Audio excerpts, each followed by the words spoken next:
สว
ัสดีค่ะ How are you today? Great, right? Thank you very much. Wow, I'm really so happy, very excited to see every one of you over here. And of course, welcome every one of you to Thailand, the land of smile. You can see my big smile here too because I'm Thai. So please let me introduce myself a little bit. My name is Tasma Damdang, but that's too long. Just call me like beautiful lady. Okay? Just kidding. My nickname is Ma'am. Just call me Ma'am. I'm very honored to be here today to officially launch this amazing moment to every one of you. And of course, ladies and gentlemen, welcome all of you to our Ultra-Broadband Forum 2022 right here. And today, our theme is called Stride to UBB 5.5G. It's our greatest honor to have all the prominent speakers from around the world with us over here with nearly 1,000 industry leaders and our beloved partners. So thank you very much for joining us today. So what we're going to discuss and talk to each other. Today we're going to discuss together on how our industry will be evolving and what roadmaps that we are going to get to over there. So, are you ready? Okay, so please join me in welcoming Mr. Ho Lin Zhao, the ITU Secretary General, for the opening remarks. Distinguished guests, dear friends, ladies and gentlemen, it is my great pleasure to join you again at the Global Ultra-Broadband Forum. Since UBBF was first held in 2014, it has brought global industry partners together every year to promote industry consensus and cooperation and build a sustainable ultra-broadband industry ecosystem.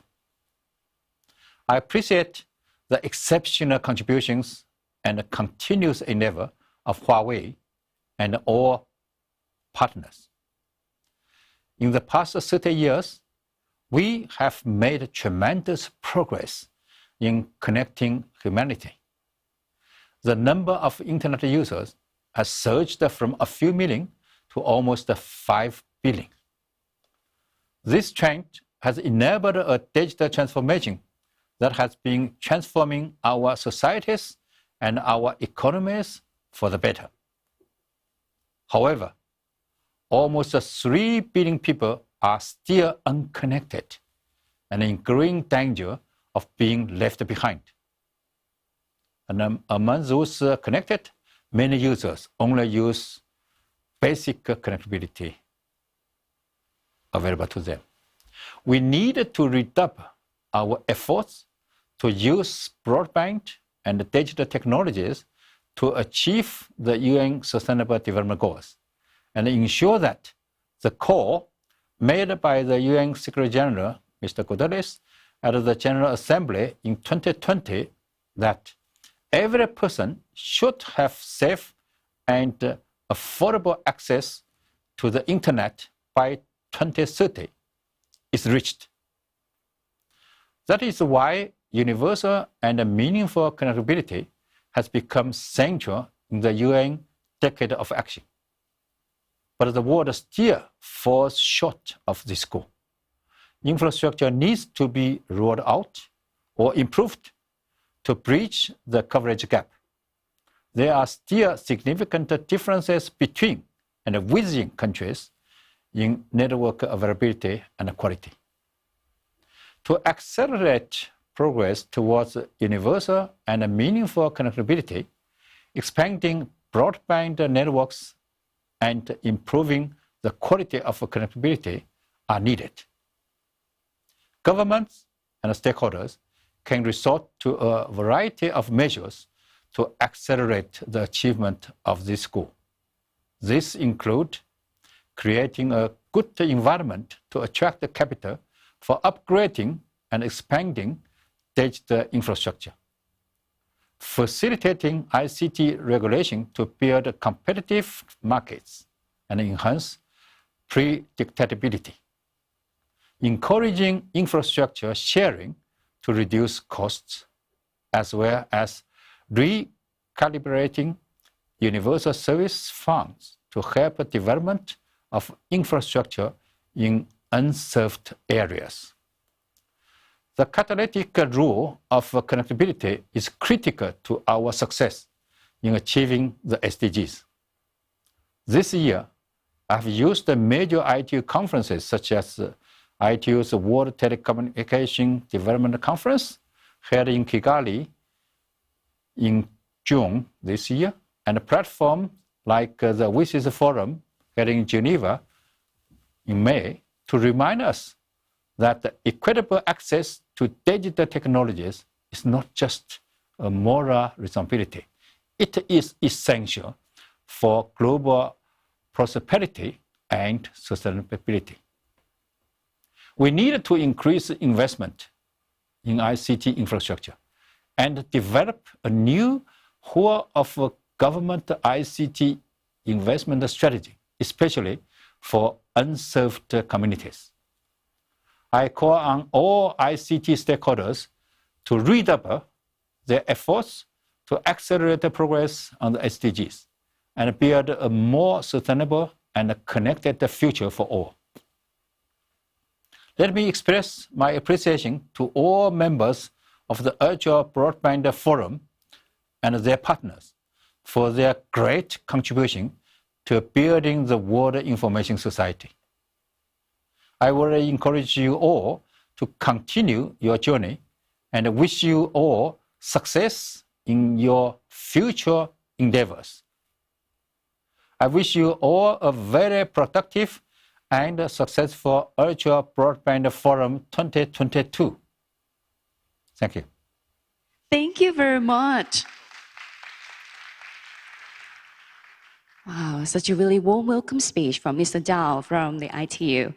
So, ladies and gentlemen, as Mr. Zhao said, we have made tremendous efforts to ensure that no one in the world is left behind and everyone can enjoy their lives through ultra-broadband connectivity. So over the past decades, the ultra-broadband industry has been adhering to this principle to connect more people and provide a better experience and services. So right now, ladies and gentlemen, let's start UBBF 2022!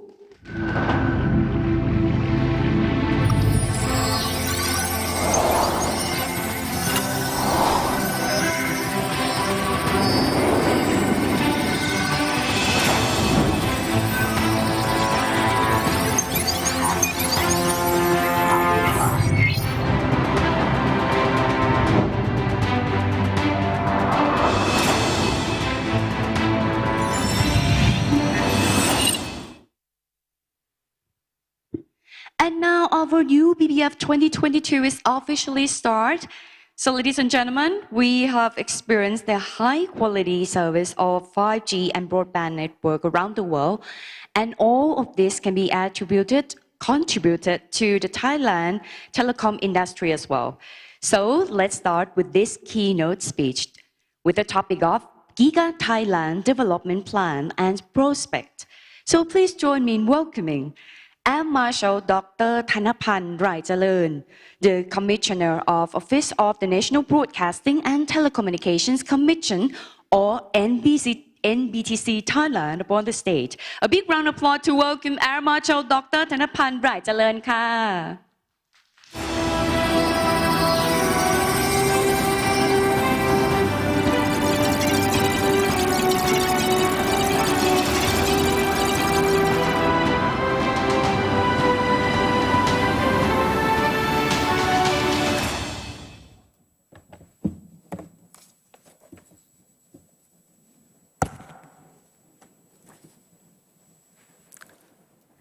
Mr. Chao Hu-lin, Secretary General of ITU, Mr. Rui Romeo, Director General of ETSI, and Mr. David Lee, President of Carrier Business Group Huawei, and Mr. Richard Jin, President of Optical Product Line Huawei, and Mr. Kevin Hu, President of Data Communication Product Line Huawei, and Mr. Simon Lin, President of Huawei Pacific.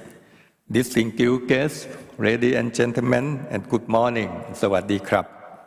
I'm Thanapan Raijalern, Commissioner of NBTC, or the National Broadcasting and Telecommunication Commission in Thailand.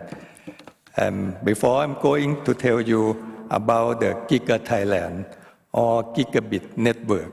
So firstly, I would like to thank Broadband Commission, ITU, and UNESCO for co-organizing this event.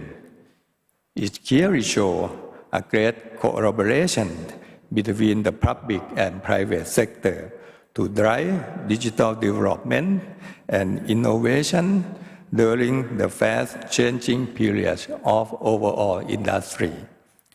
Also, I would like to extend my greatest appreciation for our industry partner, participants, and friends who joined this event here both on-site and online.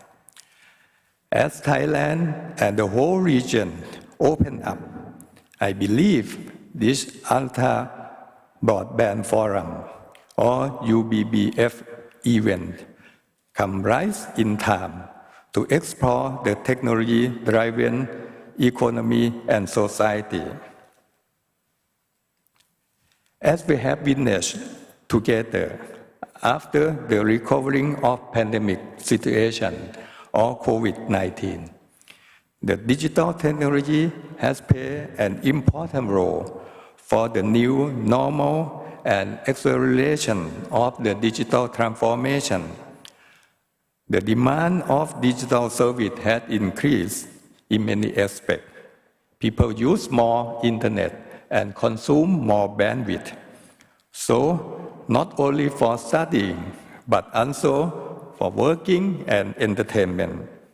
Beyond the individual level, digitalization has also brought the great impact on industrial transformation as well as government transformation.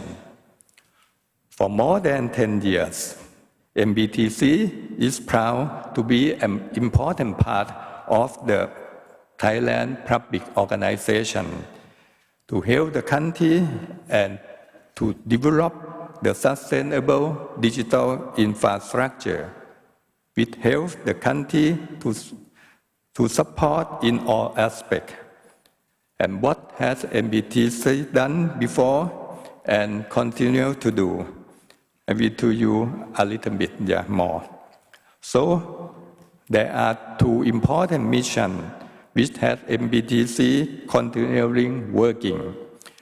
The first, the promoting and supporting the development of telecommunication infrastructure in line with technology change in order to be the foundation of digital economy and society. As you see on this slide, smart healthcare, smart industry could not be happen in reality if we don't have a strong and reliable telecommunication infrastructure that is a foundation of the digital economy and society. So secondly, improving the quality of life of the Thai people by building broadband and ICT infrastructure as a basic utility in order to increase competitiveness of the country and as well as overcome the digital divide. As shown on this slide, or answer you have already seen the slide multivision that we show about the USO project in the northern part of Thailand, from the beginning. And one of the important responsibility of the MBTC is the Universal Service Obligation, or USO. The USO mission, the MBTC has implemented the USO Net project in rural area. So the people in more than 5,000 villages in rural area can connect the internet. So the connecting internet to unconnected the people has been implemented to reduce the gap of the digital divide in Thailand. So beyond the individual level, digitalization has also the great impact on the industrial transformation. We are glad to see in Thailand the more smart manufacturing, smart tourism, and smart healthcare have developed quickly and show many new innovation projects which utilize the benefit of fiber and internet. So, Giga Thailand is not anymore only a dream. The Giga Thailand is on the way of becoming a reality.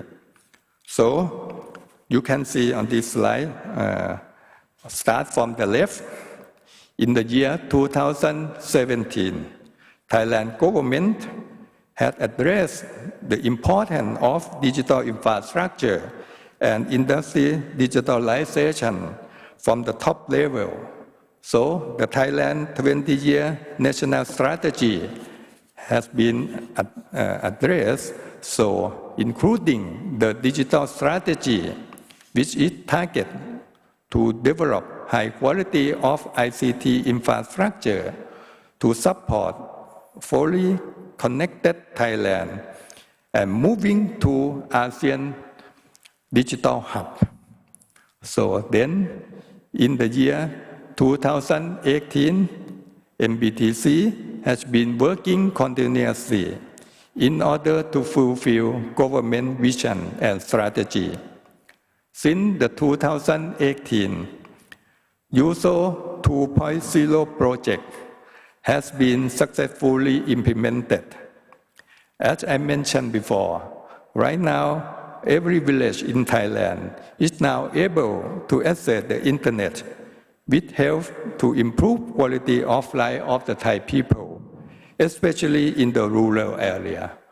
Online education, telemedicine, and e-commerce have been growing significantly by USO Net project. And then, after the successful of the second telecommunication master plan, in the year 2021, MBTC has published Giga Thailand Infrastructure White Paper, particularly after the COVID-19. It is clear that the fiber connectivity and FTTX, or fiber to the home, fiber to the farm, fiber to anywhere, will be important for online education, work from home, and digital economy development. And in the year 2022, MBTC has published the third telecommunication master plan of the digital strategy for MBTC organization by focusing on being use of data to become a data-driven organization and utilizing more digital technology to improve the service for the Thai people. Overall project have prepared the way to the major plan in 2023, which is Giga Thailand 2023. The plan consists of USO 3.0 project and Giga City initiatives. And the USO 3.0 will help to further improvement of the quality of digital infrastructure by enhanced fiber penetration and fiber to home or fiber to etc. in Thailand in order to overcome digital divide. Giga City initiative will be the important project in order to promote the flagship city with the excellent development of digital infrastructure, which is the fiber and 5G. MBTC will encourage more joint cooperation with local city and private sector to build full fiber city as a part of Giga City initiative. Then the flagship project in different industries will be further supported. So right now, I think the fiber and 5G will become a foundation of the digital infrastructure of the Giga City. And in the long term, we hope to see a great number of cities can be nominated and certified as a Giga City. And in parallel, more flagship projects will be implemented, which show the value of Giga City in the term of boosting digital economy. And since Thailand is planning to establish Giga City initiative in the year 2023, the mission consists of 3 levels of plan. The foundation, or the first step, is to build a solid digital infrastructure foundation, empowering by advanced, high-quality, and sustainable technology. The future-proof technology, which is capable of providing gigabit connectivity, and beyond will be full fiber and 5G.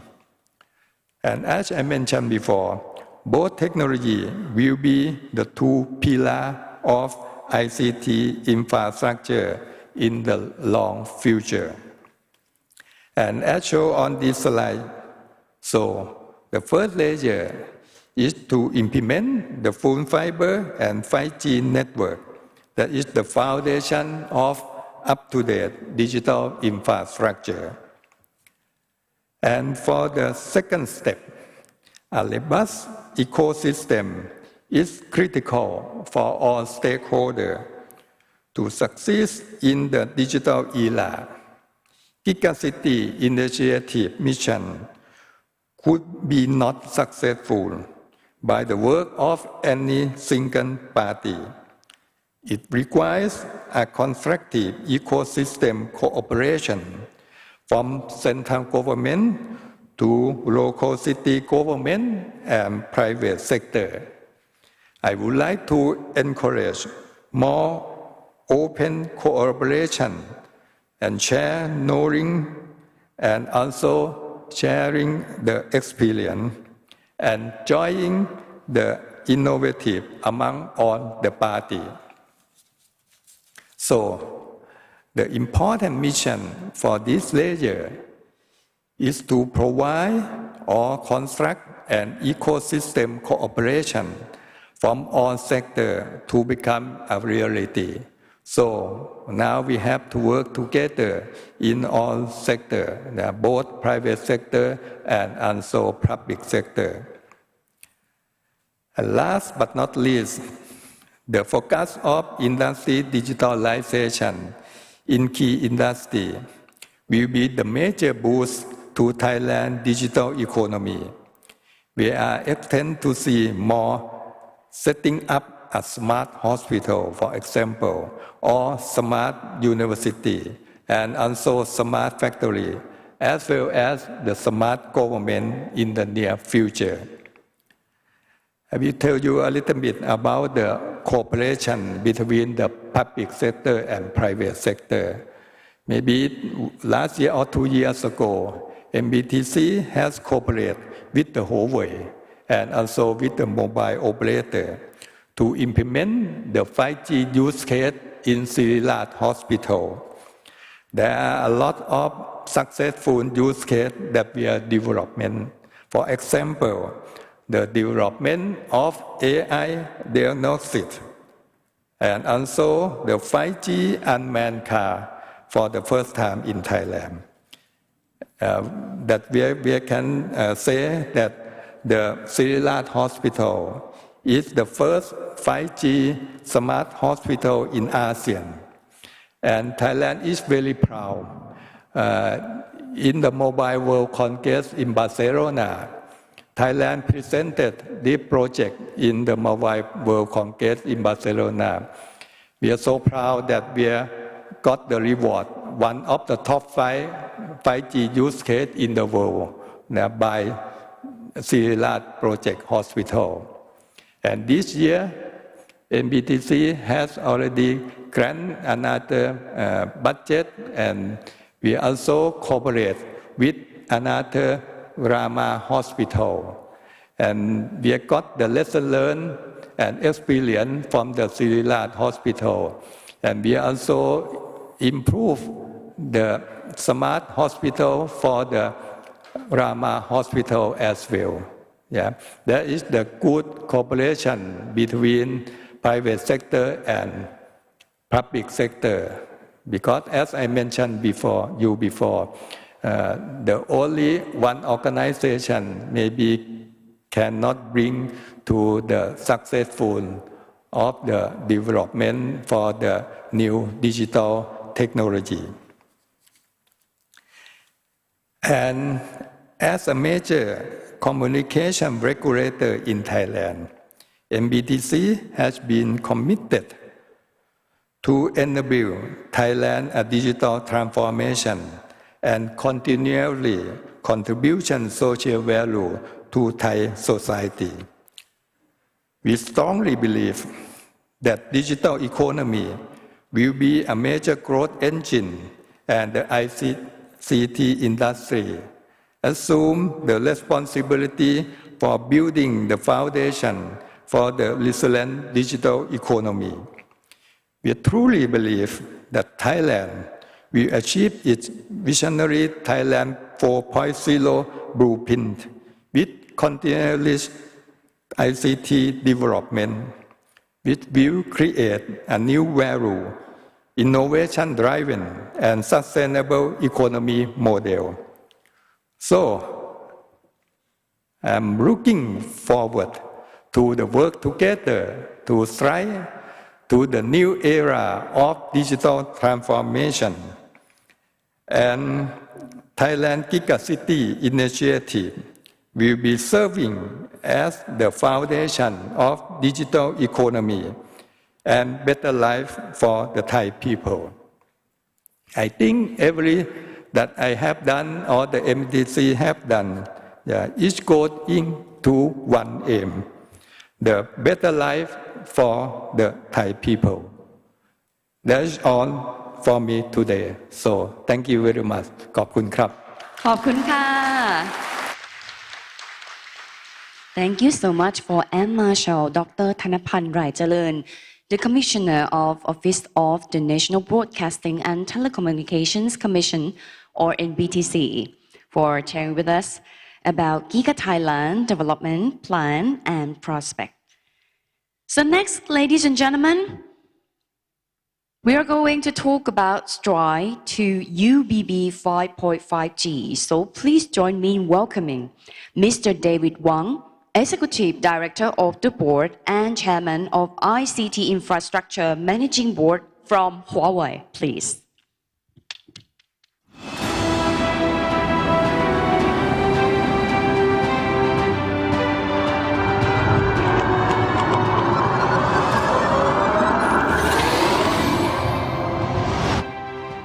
Ladies and gentlemen, good morning. Welcome to the Ultra-Broadband Forum 2022. As you know, we are moving from the 5G to the 5.5G era. Likewise, smart home services and industrial digitalization are creating new opportunities for the fiber-centric ultra-broadband industry. And so today, I would like to discuss what steps we need to take to reach a new milestone, Ultra-Broadband 5.5G. But first, let's take a quick look back at how we got to where we are today. There have been 3 major milestones in the history of the fixed broadband networks. First was the transition from cable to fiber to home, which made 100 megabit per second bandwidth possible on GPON. Second was the upgrade from GPON to 10 GPON, which enabled gigabit access for homes. Third was the development of the fiber to room technology that extends gigabit experience to every corner of our rooms. Over the past 10 years, the world has had 790 million new fiber to home users. Over the past 5 years, 100 million users have started enjoying gigabit services. Over the past years, an additional 1 million users have begun using fiber to room services. For enterprise services, the number of the high-quality OT private lines has already reached 50,000. The number of site-to-cloud private line has topped 600,000. And there are a total of 27 million Wi-Fi 6 hotspots now available worldwide. In addition, there are now over 130 400G WDM networks around the world, more than 15,000 all-optical cross-connect ROADMs, and over 100 SR version 6 supported IP networks. Mature standards have been an indispensable part of this success. The common vision for the F5G industry is fiber to everywhere. By September 2022, the ETSI has launched 3 releases for F5G, including 8 standards and 2 white papers. These releases have clearly defined key technologies, network architectures, and use cases for F5G. F5G is now ready for fully global deployment. Almost all Phase 1.0 standards for IP version 6 enhanced, such as SR version 6, have been released.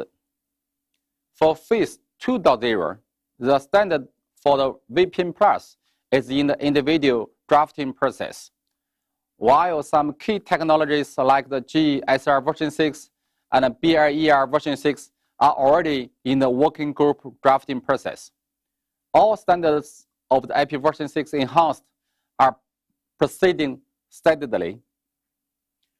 So what's our end goal for all of this work?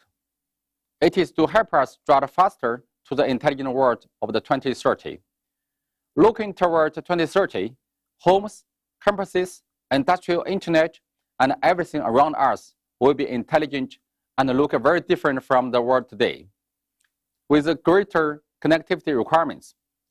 To achieve the intelligent world of 2030, ultra-broadband networks will also need to have higher capabilities. Let's take a deeper look at this word. In our homes, home broadband will make the leap from 1 gigabit per second to 10 gigabit per second. Over the past 10 years, home bandwidth has increased from 10 megabit per second to 100 megabit per second, with a few places achieving 1 gigabit per second peak. By 2030, we expect fiber-to-home penetration rates to reach 91%, with gigabit and 10 gigabit networks accounting for 55% and 23% of all home broadband networks, respectively. Currently, homes also only have an average of 5 to 20 devices connected to their Wi-Fi networks. The popularization of the smart home devices will drive this number to spike to 150 to 200. Fiber will therefore need to reach every room of every home, so stronger Wi-Fi can reach every corner of every room. We estimate that by 2030, more than 20% of the home broadband users will benefit from fiber-to-room technology. On larger campuses, 75% of the people already use the video conference at work, but the future work models will rely more on immersive interaction and collaboration tools. This will require Wi-Fi networks capable of delivering several 10 gigabit per second experiences. At the same time, intelligent applications like the 24/7 services, intelligent access controls, and robotics will all run on the same campus networks. These networks will need to support intelligent operation and management. However, things are different for the SMEs. Mom and pop restaurants and small coffee shops, for example, will need lightweight network solutions and non-stop network services.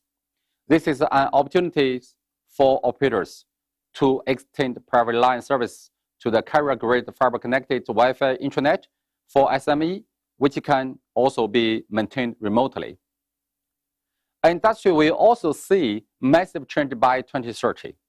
Industrial internet is an emerging market, and by 2030, we expect most industrial campus equipment will be connected with 90% via wireless networks. 6-9 reliability will also be needed in more scenarios to ensure service continuity. Automated industrial control, for example, will largely depend on high-definition machine vision and AI-assisted computing. This means individual production line will require 10 gigabit per second bandwidth and lower than 1 millisecond latency. Enterprises are also moving production to the cloud, a move that will need the support of the multi-cloud strategies. Future enterprises will, on average, need to connect to the more than 5 clouds. The cloud-based services that we also rely on will require networks to dynamically adjust routing. For example, they will expect to process latency-critical computing in the nearest data centers and to transfer high carbon emission computing to lower carbon data centers. These high requirements industrial internet will have on connectivity bandwidth, latency, reliability, and dynamic connectivity to multiple clouds will require operators and industrial campuses to extend their collaboration from private lines to the campus networks and onto the cloud data centers. By 2030, we believe we will also see 3 emerging trends in networking. First, the proportion of the FMC operators will increase from 40% to 70%. The bandwidth requirement of 5.5G and F5.5G converged access sites will exceed 100 gigabit per second. This will help IP plus optical networks extend to all access sites and commercial buildings. 400G and 800G WDM will be used on the backbone and metro networks, achieving a single fiber capacity of the 100 Tbps. All routers and data center switches will provide 800G interfaces.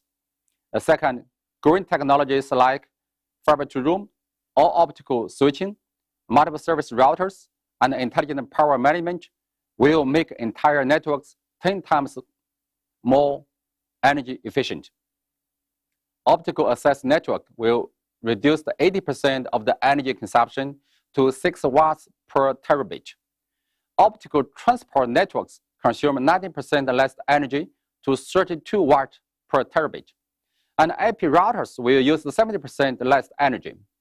Finally, networks will achieve the level 4 automation, with the human-assisted intelligent O&M becoming a reality. Tenfold increase in capacity and experience improvement for such networks will not result in higher O&M cost. Ultra-Broadband 5.5G will be a key milestone on our path to this intelligent world. To hit this milestone, all industry players, including standards organizations, regulators, operators, or equipment vendors, will need to work together and take the following 4 steps. First, we need to define and release the next generation standards as soon as possible. 2022 is a critical year for the ultra-broadband industry. Standards organizations, particularly the ITU and the ETSI, have already agreed on the development paths of the key F5.5G technologies. The ETSI white paper, 5th generation advanced and beyond, for example, came out in the late September this year. ETSI began leading the standardization for the F5G advanced with release 3, focusing on home area network architecture. Green network standards, autonomous driving optical networks, and use cases for industrial optical networks. In release 4 and 5, smart home use cases and optical fiber sensing will be addressed. For the IP industry, we will also publish a net 5.5G white paper during this Ultra-Broadband Forum. IETF, IEEE, and other standards organizations are working together to accelerate this standardization work.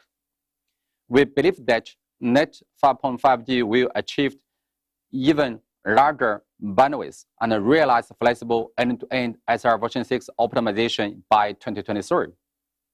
And by 2024 or 2025, IP networks will be able to sense computing power and applications, delivering more deterministic network experiences and a service guarantee for more industrial scenarios. Second, we urgently need to make new breakthroughs on the technology front. For optical access, we will need 50 GPON to be compatible with operators' existing ODN and PON networks. Tapered amplifier and super lattice receivers are promising ways to drive 50 GPON coverage to a range of the 40 kilometers. Amper with the current 10 GPON technology. In addition, a combination of the GPON, 10 GPON, and 50 GPON will support smooth upgrade for the current PON networks. The C1 architecture can also be introduced on fiber-to-room networks. With this new architecture, we can use the main gateways to centrally manage, optimize, and coordinate Wi-Fi signal across entire networks. This will support stable gigabit per second in homes and cut roaming handover times to less than 20 milliseconds. In optical transport, we can increase the spectrum available for the 400G backbone WDM networks from the 8 terahertz to 12 terahertz using Super C plus Super R amplifier, doped with the new elements.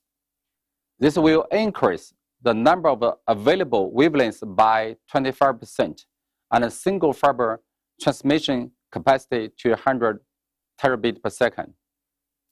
For metro WDM, we must pay close attention to wavelength utilization and flexibility. the wavelength pooling WDM technology, which is built on technologies like M times N, WSS, and silicon photonics-based T-RODM. And will allow for flexible sharing of the metro wavelengths across multiple ring networks, greatly reducing TCO and supporting WDM deployment to access sites. We will also need to make new breakthroughs in the IP technologies to support industrial campus networks and multiple cloud enterprise connectivity. In the campus network scenarios, Wi-Fi 7 will use the technologies such as COSR and COFDMA to improve the collaboration between different APs.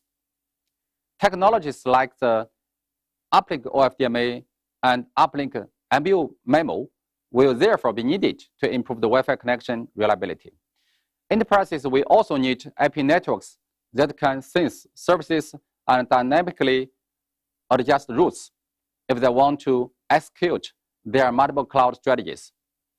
APN 6 and SR version 6 can help here by sensing application requirements, managing access policies, and dynamically configuring cloud resources. Industrial production line, we also need deterministic experiences. Deep technologies can be used to create periodic scheduling mechanisms that controls the forwarding time of each packet on each hop. This will reduce the end-to-end jitter on the IP network to less than 20 microseconds and ensure high-quality connections for production line control. Third, we will need to accelerate the formulating of the new policy to support the deployment.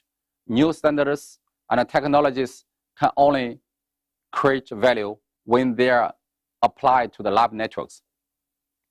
To make this happen, governments and regulators will need to implement more effective policies, including national broadband strategies, fiber deployment policies, and construction standards.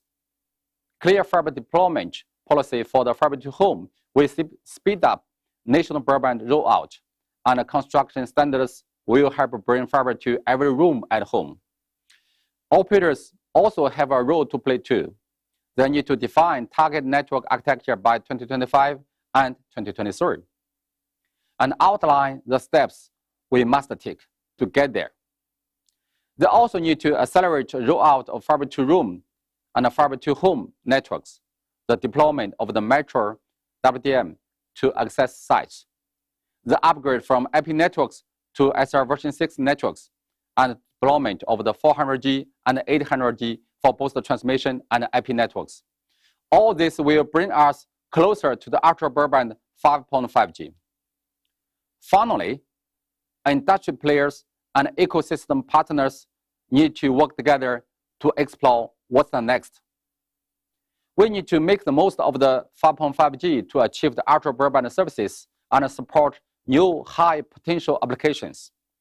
Together, we can speed up the adoption of applications like the metaverse games and real-time interaction on the 10 gigabit per second home networks. Users who enjoy these services will be willing to pay for them.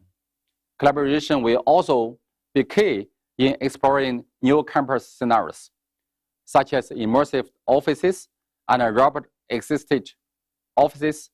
It will also benefit micro and small enterprises, as the next generation services like one-stop Wi-Fi networks will help them boost efficiency and reduce costs.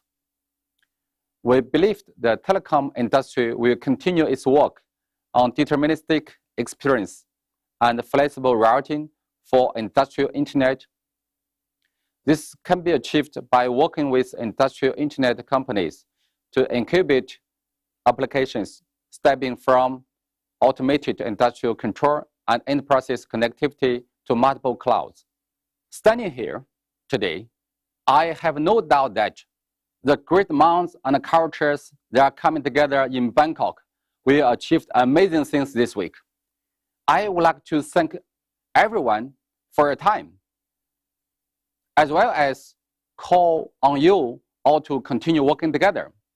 Let's leverage ultra-broadband 5.5G technologies, build 5.5G networks, and develop a 5.5G ecosystem.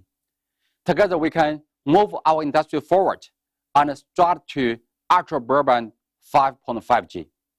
Thank you. Thank you very much. Thank you for Mr. David Wang, Executive Director of the Board and Chairman of ICT Infrastructure Managing Board from Huawei. Next topic is UBB and standards. So please welcome Mr. Luis Jorge Romero, the Director General of ETSI, please.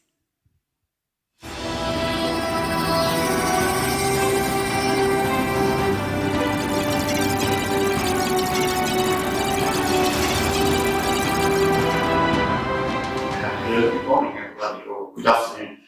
It's a pleasure for me to be here with you today and being able to speak a little bit about UBB, its importance, and how it connects to standards and why standards are so important to me.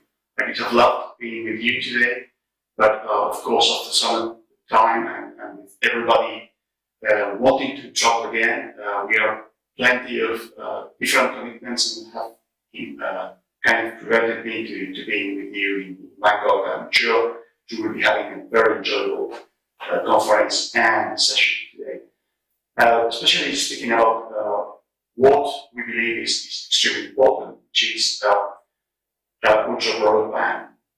We talk a lot about how important connectivity is. We came out of a pandemic where we have seen how important connectivity has been to our lives and to keep the world spinning around. And today we consider this as a must-have.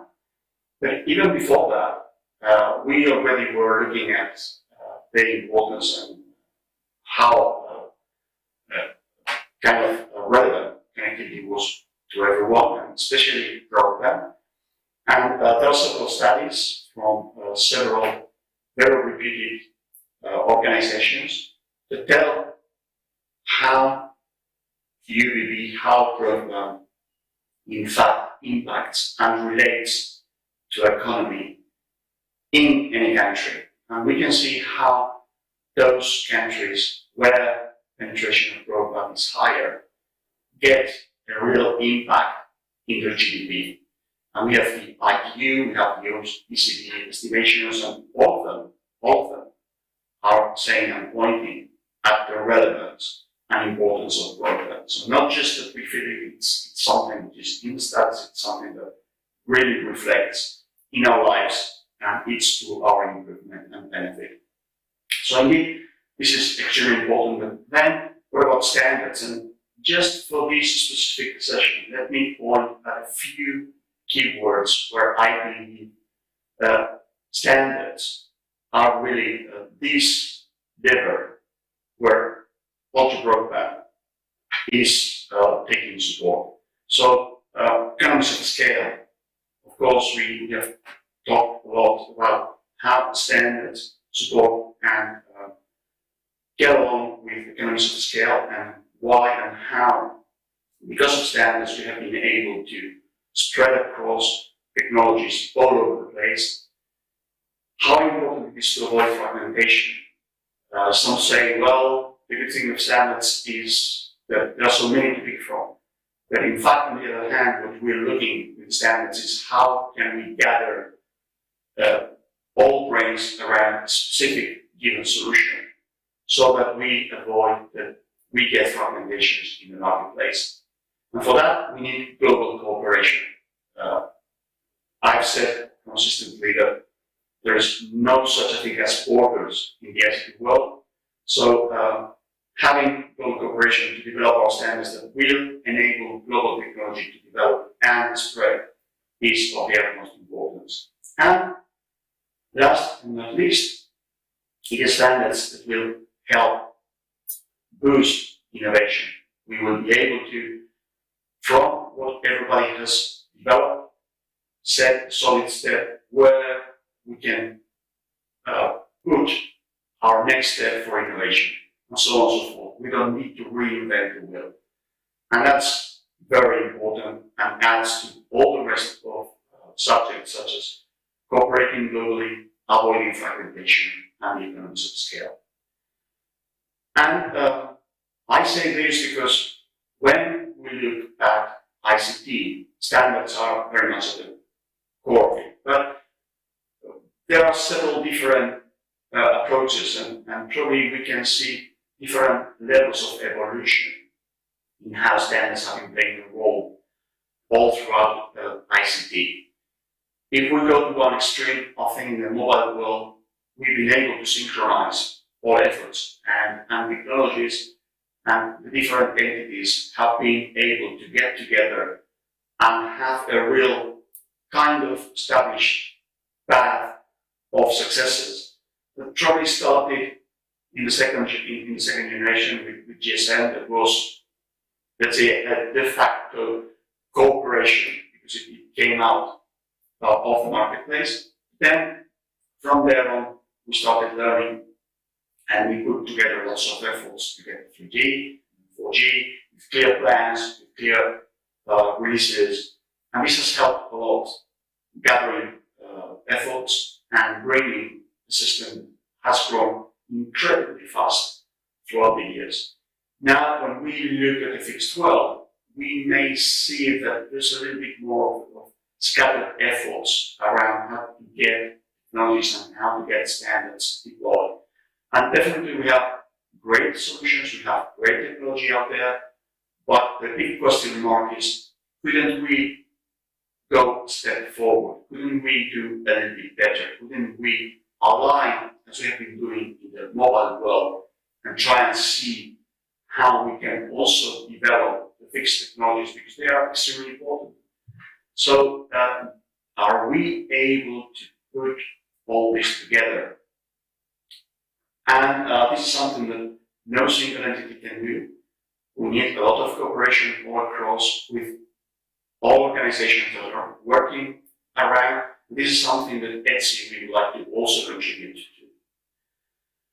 Because we have seen, and we can parallel a little bit how technology has evolved, again, from the very first generations of communications, both in fixed and mobile, where voice was at the very center and at the very core, how we have been evolving to 2G with the web, to 3G, where it seems that data transmission was something big, and video was the big thing. Then we came to the fourth generation, and here speed and latency starts to play a role, even though it's not until now, until the fifth generation, where we can really see that, of course, spread broadband, high broadband, and very low latency, and being able to get many components under the same coverage is very, very important. And we can parallel, let's say, in the different generations, a little bit the mobile world with the fixed world. So the question being, can we start something now that, let's call it, we are all in the fifth generation of mobile and fixed communications, and leverage on that to keep evolving. So let's see, and this is what we have been trying to do in ETSI, and that's why in ETSI, at some point in time, we decided to sit down and put together these fixed 5G industry specifications group. The aim of the group was, or has never been, trying to replace or to compete with all the great things that other many standards bodies and fora and consortia has been developing, but rather trying to bring together the different needs and trying to see whether we could start setting a path whereby fixed communications could have also a way of putting together the different technologies, the different standards.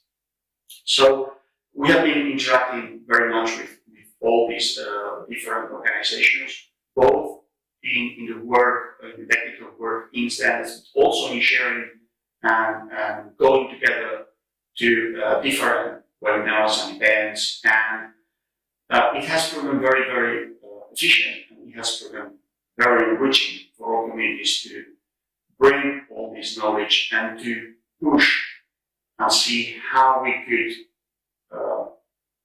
develop in a coordinated manner how the next generations of fixed communication, so the ultra-broadband, would be enabled to the rest. The way it's been looked at is basically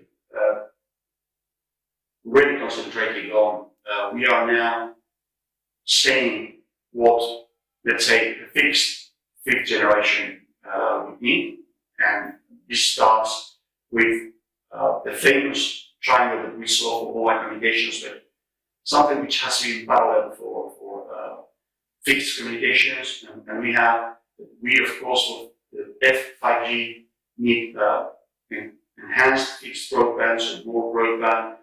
We need to improve the number of connections per point, and we also need to warranty the experience of the user and have a more, let's say, a lower latency in the communications. And having said that, we also see how this has to evolve in the future.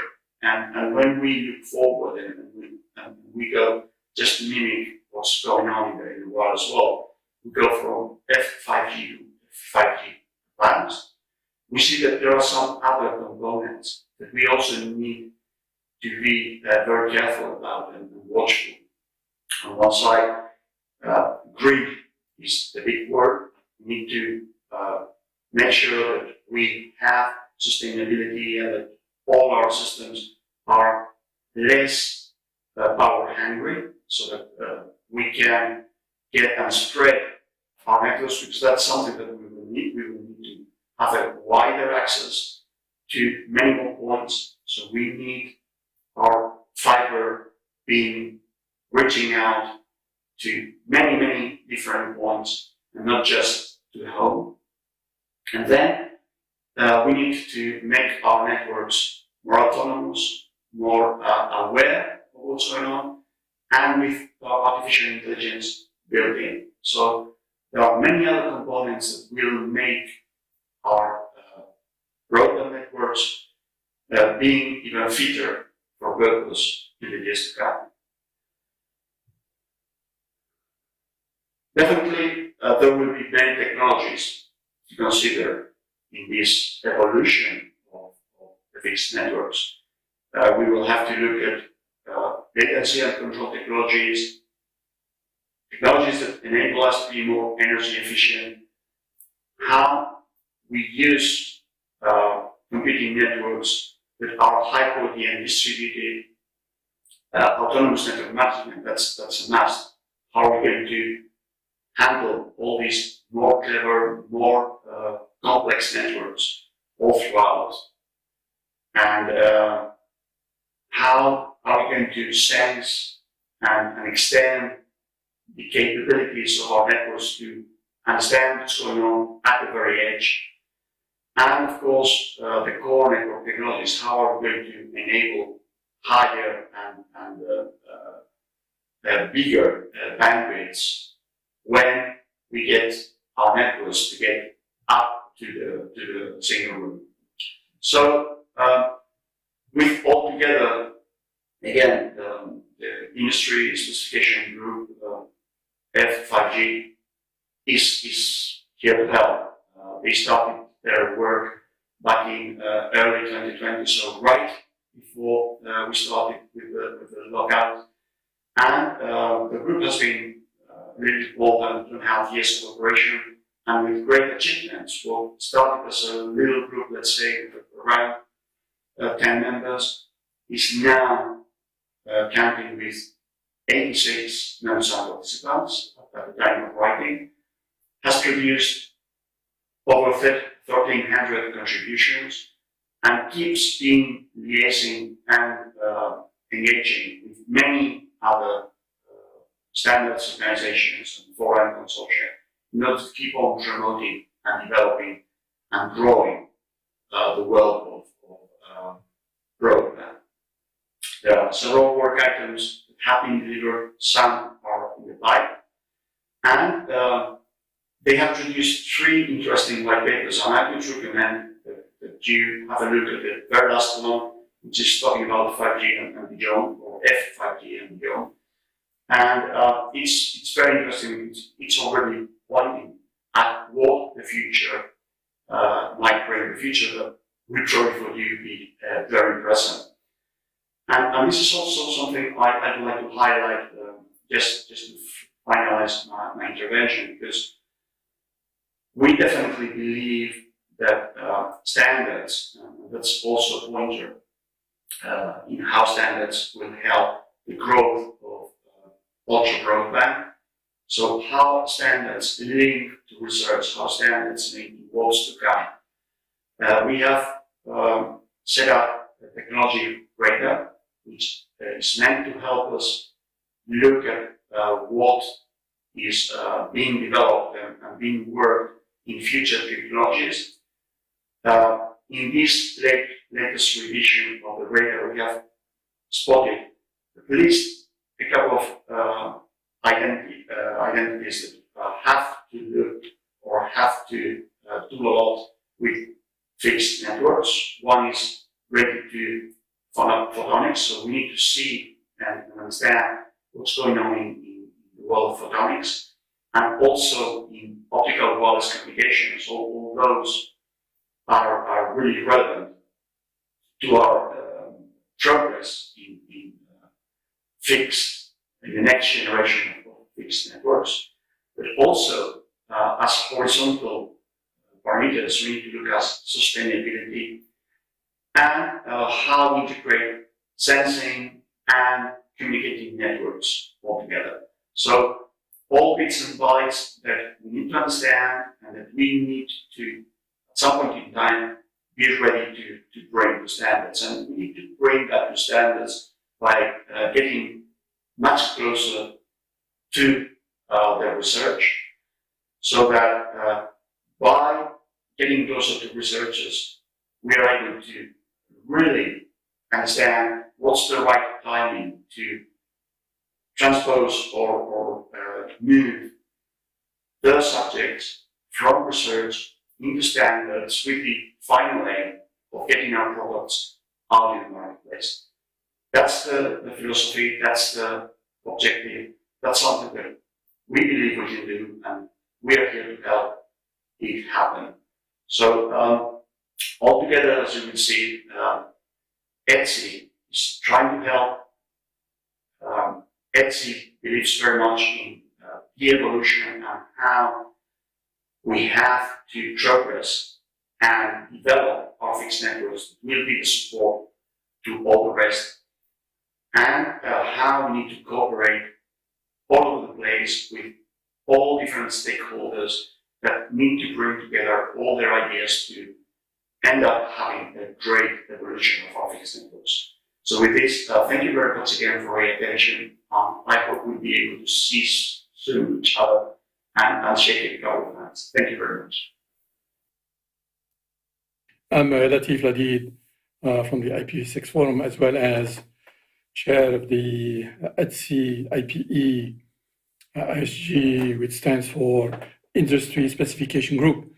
I would like to share with you some of my thoughts about the value brought in by the ETSI IPE and the progress we have achieved so far in 5 minutes. So basically, we have more than 100 participants, so members and participants from the entire planet. So it's fairly shared between Europe, Asia, Americas, and Africa, Middle East, with some very key players who are promoting IPv6 in their territories. And we work closely with the ITF in a certain number of standards. So basically taking standards from the ITF and then converting them into scenarios, real life deployments in different locations. And this kind of end-to-end reference architecture is fundamental for the deployments of best practices and guidelines. So this is really an important aspect of complementing the work at the IETF. So this is about enhancing the future proof of the IP transport industry promoted by the leaders. And a certain number of papers have already been published. So from the 15, we have 6 have been already published in the last 12 months. And we have another half a dozen to go until the end of this year, probably at the beginning of next year. And we expect also more use cases to be focused on vertical industries. And this is really a very important activity that we're doing. So when we look at the future scenarios by 2025, there are some new scenarios that we need to understand their requirements. So be it in media, going up to gigahertz, or in terms of man-machine collaborations and industrial interconnection, as well as autonomous driving networks and multi-cloud and security protection. So we're going to look at these vertical areas, which are even, some of them are far bigger than the internet itself. If you look at the car industry or the health industry, they are many times a lot bigger than the internet itself. And this is really fundamental to look at the future work that we are doing. So moving from pure connection and end-to-end architectures and so on and so forth, in validating these features into the future work we're doing in 2023-24. So basically focusing on the Green Deal that has been published also by the European Commission, as well looking at computing and cloud, industrial networks and intelligent networks, as well as artificial intelligence, how to better manage networks and install them in a more effective way. And also look at the 5G transport, advanced transport, as well as the campus environment. So this is really a very important area that we're looking at. So I would like to all of you join us at the IPE and contribute, as the wealth of the internet comes from cooperation between all key players, to set the example how to do these things and reduce the pain in deployment, as better practices and better guidelines are really the essence of this work.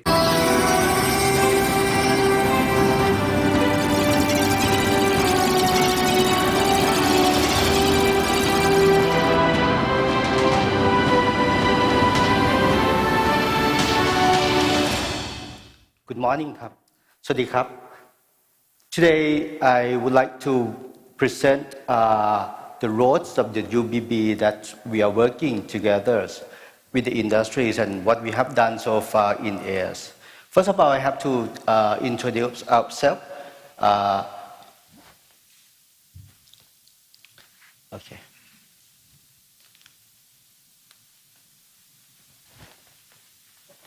Who is us?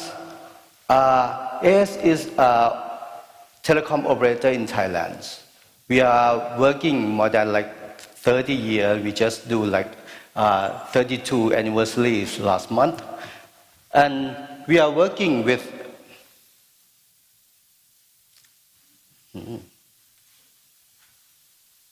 four businesses. The first one is going to be the mobile business that we are roll out 2G, 3G, 4G, and 5G. We are roll out 5G for from 2020. That's now we are the first operator in Thailand that roll out in 5Gs, and we are very first in this region to roll out 5Gs. Now we have 23,000 base stations of 5Gs, and we now ramping up until 4 million subscribers of 5Gs. For fixed broadband business, we are the newcomers of these industries because we want to be FMC, fixed mobile conversions. We are working with fixed broadband business, and now we are reaching 1.8 million subscribers. We are working with coverage to 77 provinces nationwide in Thailand. We also have like the enterprise business to provide cloud. We have 9 data centers, and also with the digital service that we are providing, video service and also the finance. We are aiming to transform ourselves from the telecom operator to the cognitive tech goals. This is the words that we are trying to transform ourselves with the 3 objectives. The first one is to changing and improving the customer experience, especially in the customer network experience. The second one is the operational efficiency. The third one is going to be find the new revenues. We hope that the way that we are going to cognitive telco is the way that we're trying to find the new operation models to change and transform ourselves from the traditional telecom operator to the new one by putting the abilities of AI, ML inside our company. Go back to the business that we are working for us. In mobile business, what we have done so far is, as I mentioned, that we have 5Gs in our networks. We have rapid growth of data, we have rapid growth of subscriber, and huge consumptions of the data.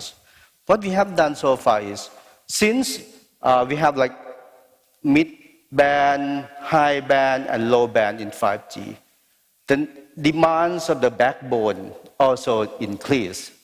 We have to changing our technology from backbones. 100 gigs IP RAN still there, and we are involving that. But we are implementing the thing that we call access WDM. That means we put the WDM to the site. We are like very first in the world that we are implementing this technology in our networks. What we're trying to do, we're trying to increasing the capacity of the infrastructure that we have to carry out more bandwidth. And also that we try to optimize the investment. We're trying to see out the roadmaps, network roadmap that we're trying to do.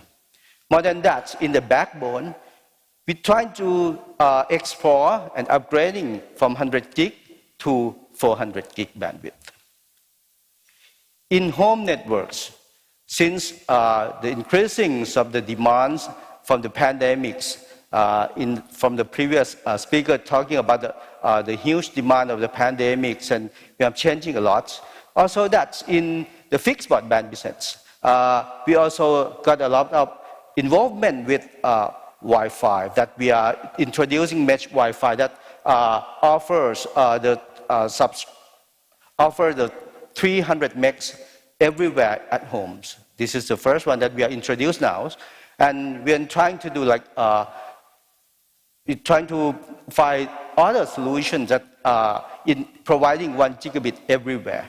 That's going to be the solution that's with everyone talking about fiber to the rooms that we are exploring.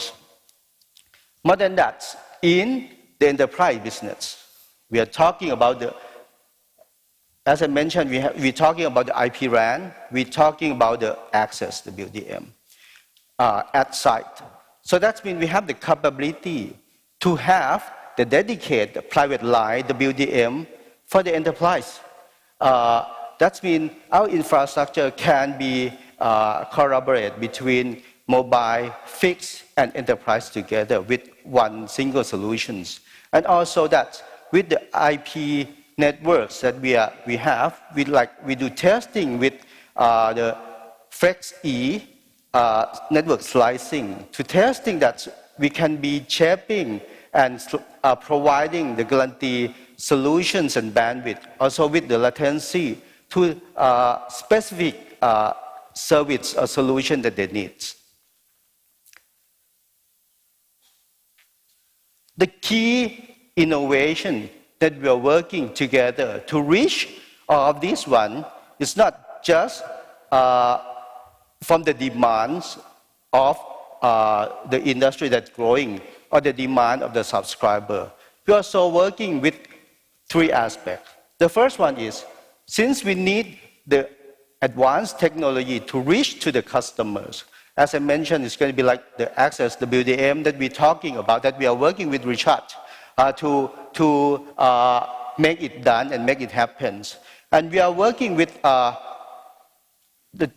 OXC that we are implementing the optic cross connections in Thailand already, and we do implement it in our network. Also that we are talking about the network slicing that we are doing testing. So to work with the innovation, advanced technology, and as I mentioned, that access WDMs and OXC is another one that we can simplify our networks. As you know, that a lot of cross connection in optical in the site is going to be consumed like huge amount of space and also huge amount of power consumptions.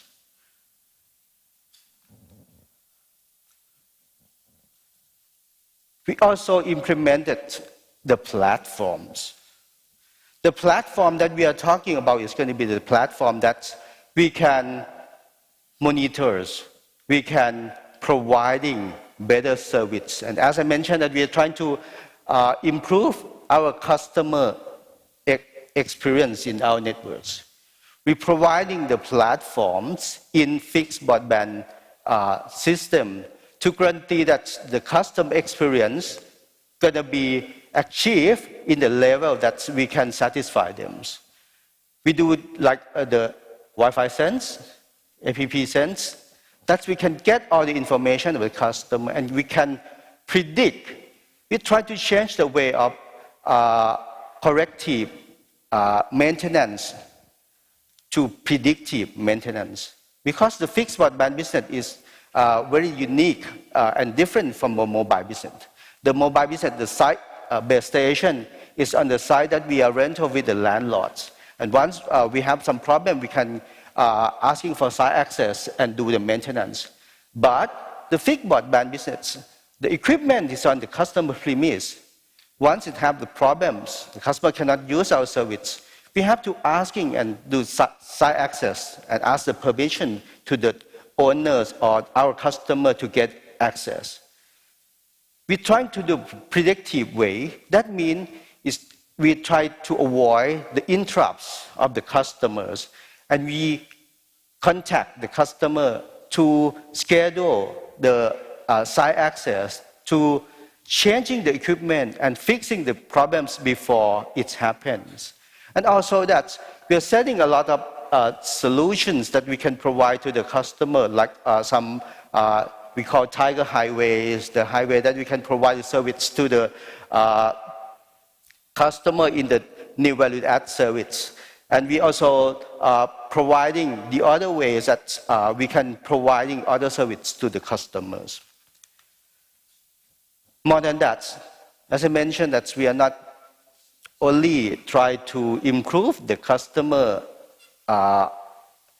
experience using the advanced technology, we're trying to smarter and smarter. As TM Forum define autonomous network visions that try to achieve the 3 0 and 3 self. What we're trying to do is, we're trying to build our network to be autonomous. What we have done so far is we evaluating ourselves in end-to-end process. And we pick up some key process that we need to improve. After evaluating, we set up the gaps, and we set up the projects that we want to implement with all the domain. That means it's not just only one domain that we have to work in. We're talking about this autonomous network that we want to aim for zero-touch operations and optimal network service, distinctive customer experience. That's we want to deliver to the customers. That's we can providing all that to all 4 business that we are providing to the customers.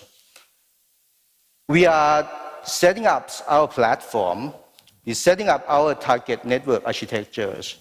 As I mentioned, that we do evaluating ourselves, and we also set up the targets that within next years, we want to be autonomous level 3s. And within 2025, we want to be autonomous network level 4s.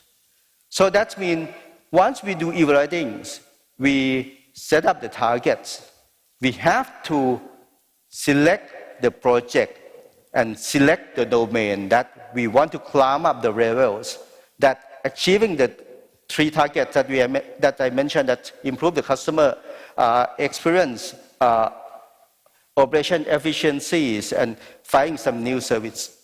And with all these 3, we pick up like fixed broadband, intelligent O&M, IP RAN is going to be one that we are pick up, and the WDM part is the one that we have to pick up in each domain. And also it's not just only the domain parts. In the end-to-end part that we have to consider that this is all the thing that about the autonomous network. The plan for us is not just jumping in the business and try to achieve just the customer demand. But as you mentioned, that the technology is evolving a lot. From the mobile business, 1G, 2G, 4G, and 5G, they change a lot. As the same way, in transport network, they have to evolve together. We have to keep an eye on what we have to do and what we have to evolve ourselves, and we have to set the target networks. As I mentioned, that some of the projects, we have to work closely with the Huawei and work closely with other vendors to achieve and set up the network architecture or target network architecture beforehand. Otherwise, the new technique comes is going to be cause us to change a lot. In transport networks, as I mentioned, now we are working with access WDM. That means WDM to the size. We're working with the IP about 400 gig IP backbone. We're talking about the OXC. We're talking about to simplify all the network and setting up the target network architectures. And also we're talking about the platform that we're trying to smarter enough to take care of our customers. And to jump into the new era that we are talking today, we're talking about F5G, Net 5G. We're talking about the new one that we're going to reaching F5.5G or F5G Advanced or Net 5G Advanced. It's going to be the same way as I mentioned, that we have to set up the target architecture. We have to set up our target roadmap to goals, and we are working together. We are not just the operator that working. We are working with the vendors. We are working with the ecosystem to make it happen and make it step by step going to that directions. We hope that this way going to provide us like AS to be the best enablers to the digital life and provide the superior network customer experience. Thanks. Thank you. ขอบคุณนะคะ ขอบคุณคุณวสิทธิ์ค่ะ Thank you very much once again for คุณวสิทธิ์วัฒนศัพท์ the head of nationwide operation and support business unit of AIS. Ladies and gentlemen, from AIS exploration and practice, we can see that the rapid development of Ultra-Broadband 5.5G networks, including premium Wi-Fi home networking, OTN to base stations, all optical backhaul, and IP slicing cloud private lines.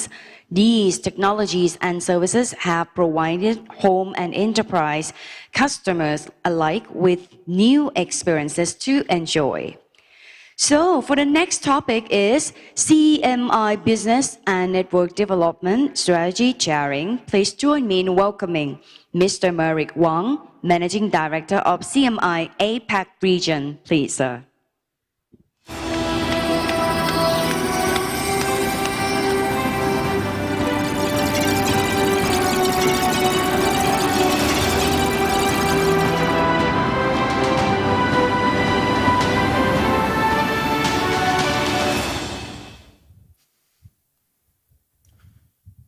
Good morning, ladies and gentlemen. It's my great honor to make a sharing at UBBF. At the very first, I want to share some insights of digital transformation trend from China Mobile's angle. So for many years, every time we mention the key element of digital transformation, we always talk about AICDE. Nowadays, the landscape has changed. With the help of 5G plus computing force network, AICDE reached a new stage, performing the feature of fast, intelligent, and everywhere. 5G and computing force network are forming the foundation of a digital economy. As one of the major information service providers in the world, China Mobile has always focused on the construction of connectivity. China Mobile has the largest number of 5G base stations and the 5G customers in the world. By the end of this year, China Mobile will have 1 per million 5G base stations, 330 million 5G customers. And regarding computing force network, China Mobile already has more than 600,000 cloud servers and 400,000 cabinets to support the computing demands. And we also plan to invest 48 billion RMB in the computing force network in the coming future. So leverage on the China Mobile's advantage, China Mobile International is committed to be a trustworthy, global leading, and digital intelligence partner, and offer full package services to our carrier, enterprise, and mobile users globally.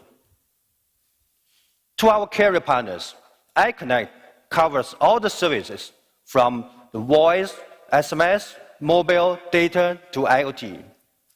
We also launched hand-in-hand program to collaborate with global carriers to share the vision of providing seamless products and services. And for the enterprise market, we use our one-stop ad solutions, including cloud, connectivity, data center, ICT, and IoT, to meet the digital requirement from our partners and clients. And what I want to highlight here is that the above service we are providing are supported by our rich global connectivity. As the tier 1 carrier in the world, CMI already has a premier global network called highway, station, and island. First, the highway means our cross-border connectivity, including 117T international bandwidth, which is from more than 8 submarine and land cables, and 27 landed cross-border systems. And POP is our station. CMI has more than 200 POPs globally, cover major countries and cities, providing our partners with global connectivity, internet transit, and VPN connections. And island means our global data center resources. We have 7 self-owned data centers. Combined with our global network coverage, we provide a global network plus data center infrastructure and one-stop solutions for our clients. And as everybody knows, 5G plus computing force network is the foundation of all the upper layer applications. So resources and applications are the twins in the digital era.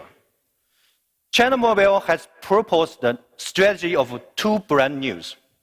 One is the new information infrastructure, which is 5G plus computing force plus smart video platform. And the other one is new information service system, including connectivity plus computing force plus ability. So to practice this strategy, CMI is to extend the 5G plus computing force plus ability to the world to serve our clients to go digital together. So to build the 2 brand news, the first component is 5G. So China Mobile already has many successful cases in 5G applications in China, and CMI is working on bringing all this experience to overseas. Here, I have a short video to introduce CMI's 5G global ability Please enjoy. CMI strive to be a reliable global partner, offering a wide range of services, including 5G network consulting, fiber optic network construction, structured cabling solutions and design, global positioning sensor network design and build, data center design and build, and network operations center services. The development of 5G will be widely applied in the booming of smart cities. Making cities smarter and more intelligent, the 5G will enhance the modernization of urban governance. Smart Industry Park is a platform for the high-quality development of the next-generation manufacturing industry, improving the security level of the facility, optimizing the energy efficiency in the operation. With the gradual deepening of intelligent production concept, industry digital transformation has gained momentum, rising requirements for improving intelligent production levels to production efficiency, high bandwidth, low latency, faster connection brought on by 5G adoption, combined with technologies such as edge computing. Through the integration of 5G and AICDE, new technologies of video analysis algorithms and 3D digital twin, a seamless real-time convergence of the digital and physical factory is achieved. 5G plus V2X innovation supports the secure and hybrid operation of unmanned container truck and normal vehicle by adopting leading hybrid management technology. 5G and AI integrated ship-to-shore crane model control support precise loading of unmanned container truck and improve the intelligent automation of machinery remote control system. Resulting from research and development in unmanned container truck smart control system, data interaction management, 5G system integration, V2X vehicle management platform, and single vehicle intelligence, end-to-end remote control of unmanned container truck hybrid operation, and providing customers with more convenient digitalized services. Through the power of digitization enhancement to the capabilities of machines, accelerating to a future driven by unseen intelligence.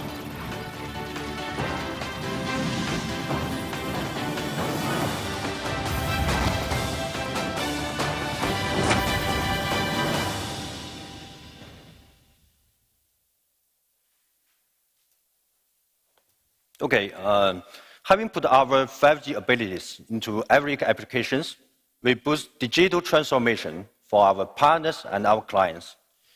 Actually, we have already brought 5G ability overseas, such as 5G Smart Community Project in Malaysia and 5G Smart Port Project in Greece. In these cases, we provided consultancy to help our clients with the overall 5G network design. On top of that, we also help them to realize 5G applications in all kinds of scenarios. And the second one is the computing force network. For cable resources, we expand submarine cable and LAN cables. Right now, 5 new owned submarine cables of CMI are under construction, including SGC2, BAR1, CH2X, Peace, and B2B. And to focus on Mekong countries, CMI is expanding the cross-border system between China-Vietnam, China-Laos, and China-Myanmar, and promote the LAN cables in Singapore, Malaysia, and Thailand. For IP network, we are now building Southeast Asia premier network so that our clients will have faster connections, lower latency, and quick out-sales services in IP requirement. To ensure fast and reliable connectivity, CMI is and will be one of the largest investors in the network resources in the world. And the last component of CMI strategy is service abilities. To better meet our clients' demands, CMI is promoting cooperation ecosystem in 5G Plus and Abilities Service Plus with the manufacturers, device vendors, applications, big data, and AI partners to provide high-quality services and solutions to our market. Our iConnect clearing service is a good example.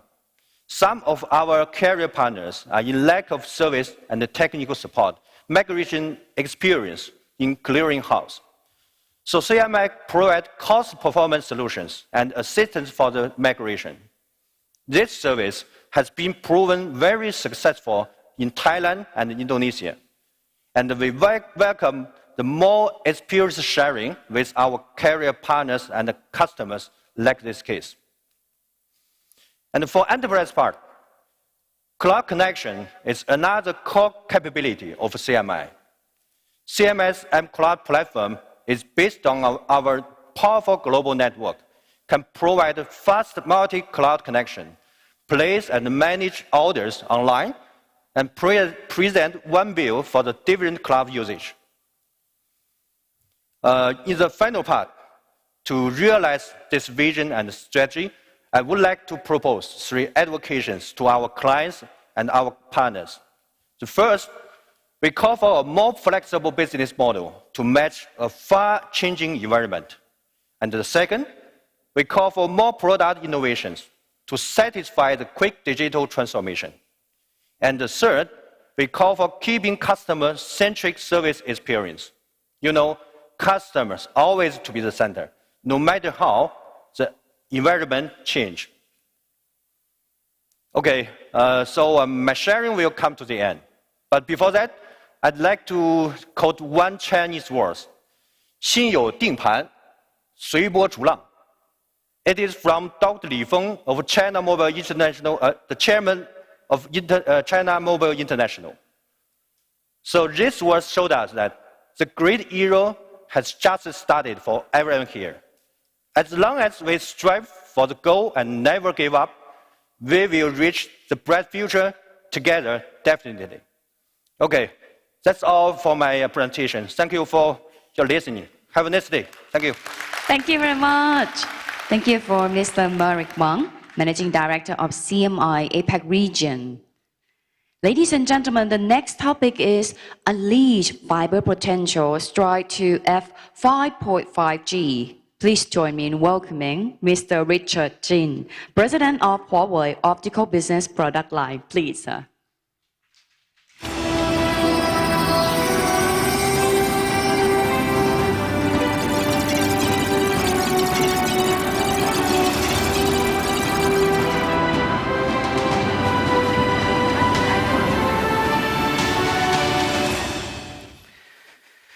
Good morning, ladies and gentlemen.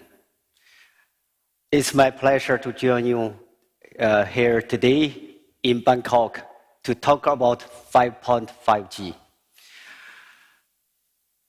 Fibers have the unique characters of very high capacity and long time, lifetime, long time. Therefore, whatever fibers, actually, both fibers and the spectrums are the most strategic resource of operators. This is the reason why all the countries are accelerating the fiber construction. For instance, just now, Thailand launched the Giga Society last year, and will launch the dual Giga City next year.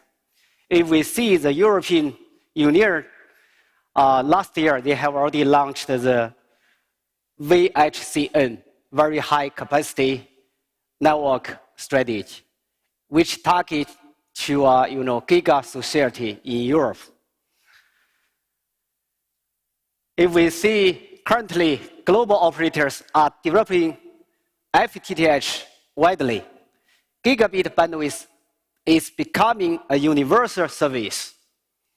To further improve Wi-Fi experience at home, including speed, roaming, and concurrency connections, fibers are extended into each room.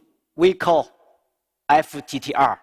Actually, from FTTH to FTTR, this further improves the quality of life. Through OXC and OTN, the all-optical network has provided lots of high-quality and differentiated private LAN for enterprise customers. Here you can see today the network for this exhibition is also powered by the OTN, premium private LAN. Fibers are further extended to enterprise campus, providing high bandwidth and good Wi-Fi experience networks for us. And also, fiber can also extend to the machine. It provides microsecond level latency and 6 LAN reliable optical connections for industry manufacturing. Just now, the DG from ETSI has already shared the F5G, and the next step will evolve to the F5G Advanced.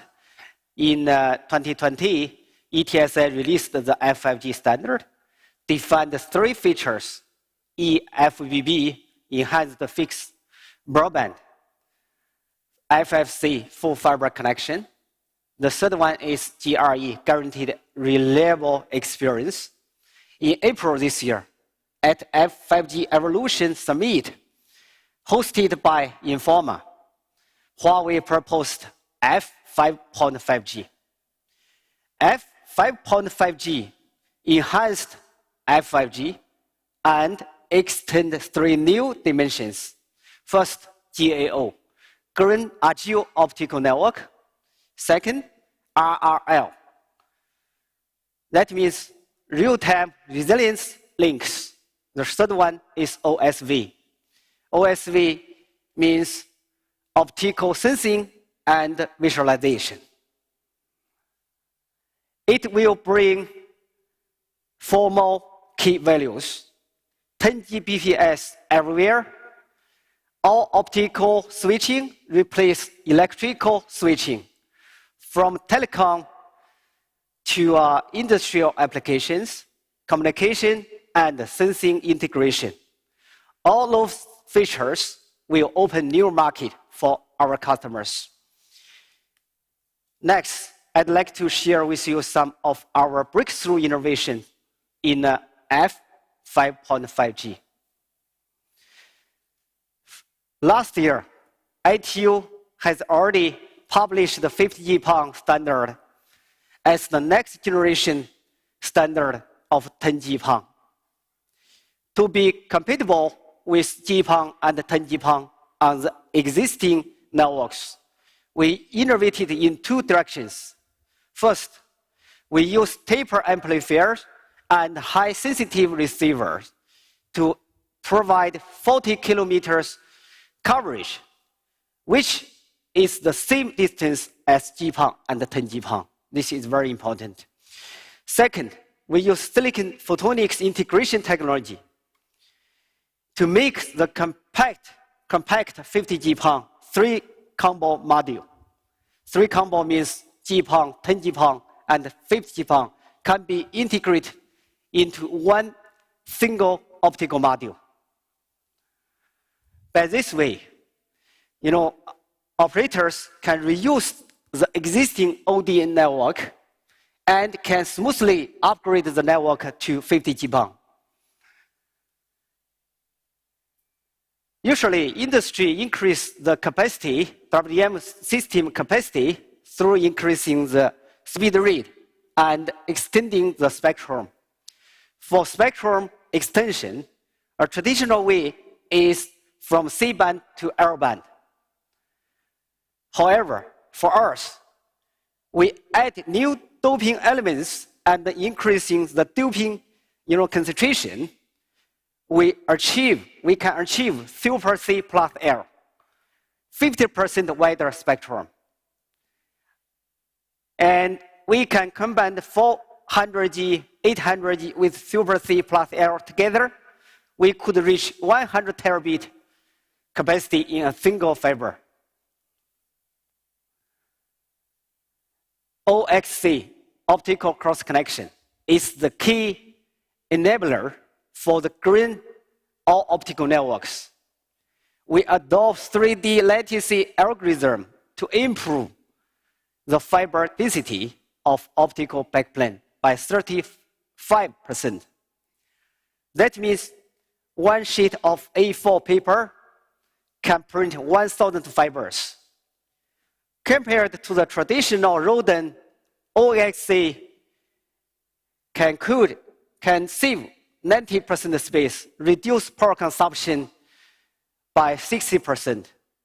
By adding new materials in LCOS chipset, liquid crystal on silicon chipset, liquid crystal's response time is reduced dramatically from 2 milliseconds to 100 milliseconds. From 200 milliseconds to 100 milliseconds, sorry. It makes wavelength switching and protection more faster. This is a very important innovation we call AirPulse WDM. AirPulse WDM. We all just know our customers was it from AIS shared their bandwidth, growth. Whatever in MBB or FBB services, you can see the bandwidth always grows about 30% every year. That means every 3 years, the bandwidth in metro will be double. However, the capex from our operators cannot always double the capacity. Capex cannot double the capex. So, can we find a solution to address this bandwidth growth challenge with cost-effective solution? The answer is yes. The answer is AirPulse WDM. We all know AirPulse Mountain is a very famous mountain in Europe because around this mountain, several countries are located in Europe. And all the famous rivers also are from this mountain in Europe. If we see the map, in European map, around this AirPulse Mountain, just like 7 rings, linked to this mountain. This is a very similar architecture like our AirPulse WDM. Here, our AirPulse WDM means agile, long-term evolution, pooling, and a simplified architecture metro WDM solution. Compared with the traditional, solution, AirPulse WDM can provide 10 times higher bandwidth. It can also reduce footprint by 10-fold. It can support 10 years long-term evolution and can reduce OPEX more than 20% every year. This is very important. So next, let's watch a movie regarding our AirPulse WDM solution. With the influx of gigabit home broadband and 5G services, traffic increases explosively. It continues drives WDM to site. In addition, set bandwidth increases from 10G to 100G. Traffic is uneven among sites, requiring more flexible bandwidth allocation. Huawei Alps WDM solution builds a 100G wavelength resource pool at aggregation size to provide the dynamic and on-demand bandwidth for each CO. It uses a multidimensional asymmetric optical path design to implement the industry's first M times N WSS, which aggregates wavelength from M directions and then groups them to N CO rings. The holographic algorithm can accurately control the voltage of each pixel and flexibly change the wavelength direction.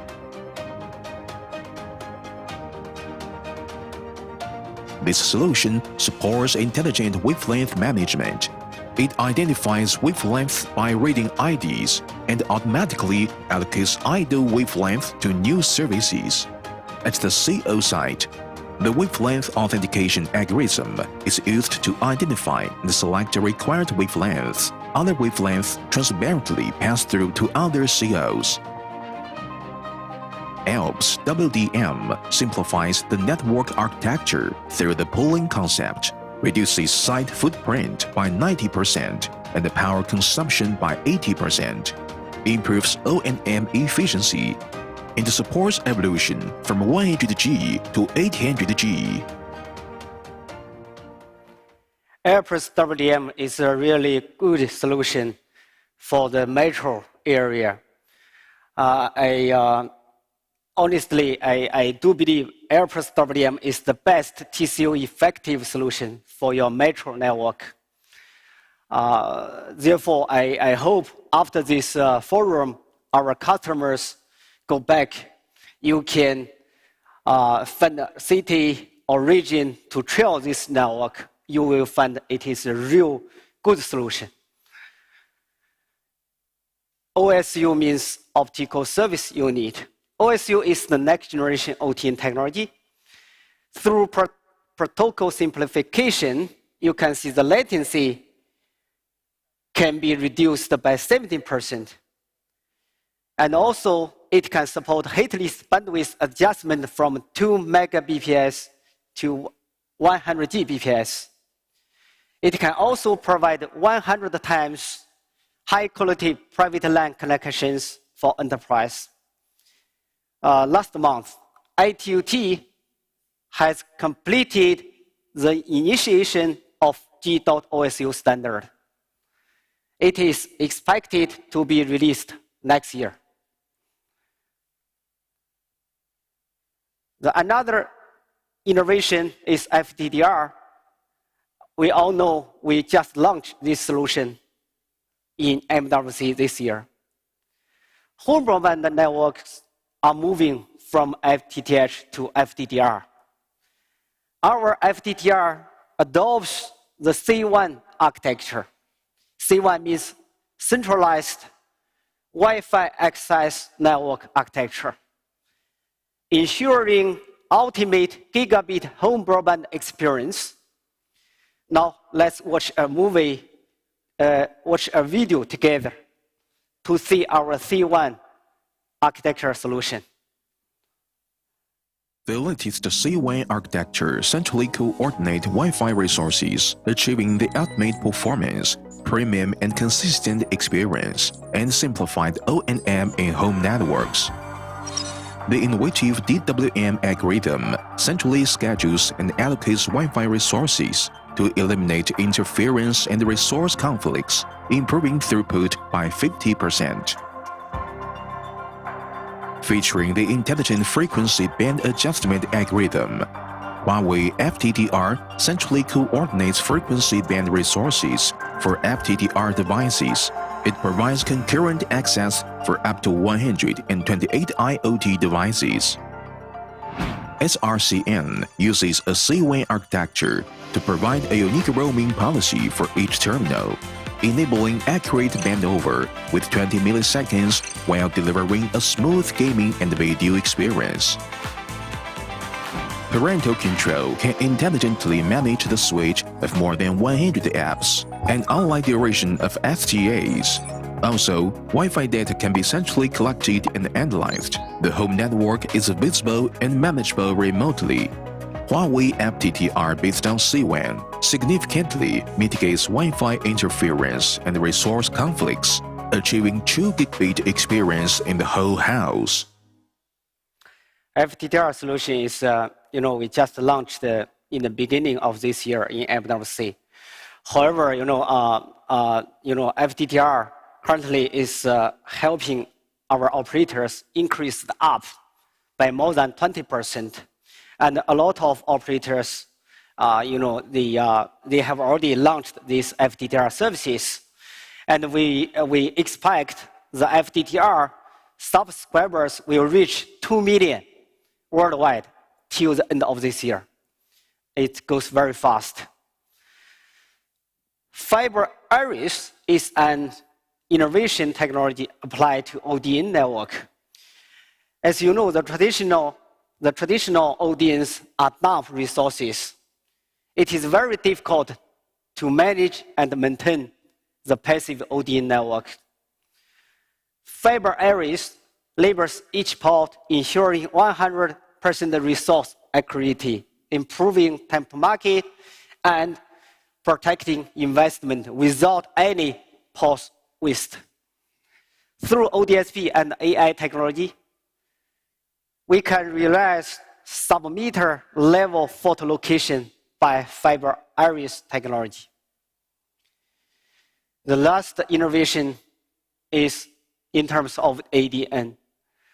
If we see the OPEX of our operators, the OPEX increase every year. So by upgrading ADN from level 3 to level 4, it can help suppress OPEX growth. Huawei has made lots of innovation in ADN evolution. Stellar Go provides multi-factor path computation for optical private lines. The path computation success rate can reach 99%. The service provisional efficiency can be improved by 70%. Stellar Q is applied in a home broadband scenario. Just now, Wasit shared the FBB, experience management system. They call the Tiger something. It's very similar, Based on massive QoE data training, it enables 1 minute perception of user application experience. Stellar Q could assist the operator to reduce customer complaints and ensure user experience. Actually, this is one proactive, management system. ADN continuously innovates in improving operator efficiency and customer experience, boost the business success. As you know, innovation will never stop. Huawei will continue to innovate in F5.5G, focusing on 10 Gbps everywhere, all optical switching, industrial applications, and the integration of communication and sensing. In China, we have an old saying: one single tree cannot make forest. Therefore, we need to work together, welcome operators and the industry partners to join in F.5G innovation, jointly improve capabilities and seize opportunities in the digital wave. Let's work together, strive to F5.5G together. Thank you. ขอบคุณค่ะ Thank you very much, Mr. Jin, the president of Huawei Optical Business Product Line. So, ladies and gentlemen, every technological breakthrough mentioned is the underlying driving force behind industry progress. With these innovations, F5.5G will turn ideals into reality. And right now is the highlight time of the day, ladies and gentlemen, which is the official launch of Bangkok initiative. So let's start with this video presentation. Please enjoy.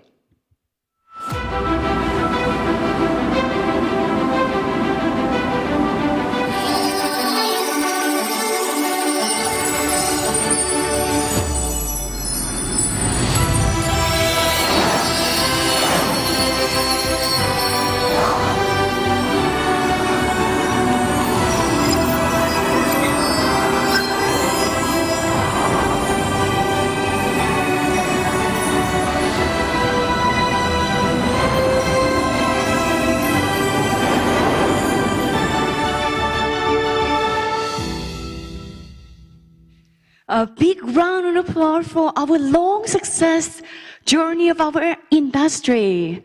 It's amazing, isn't it?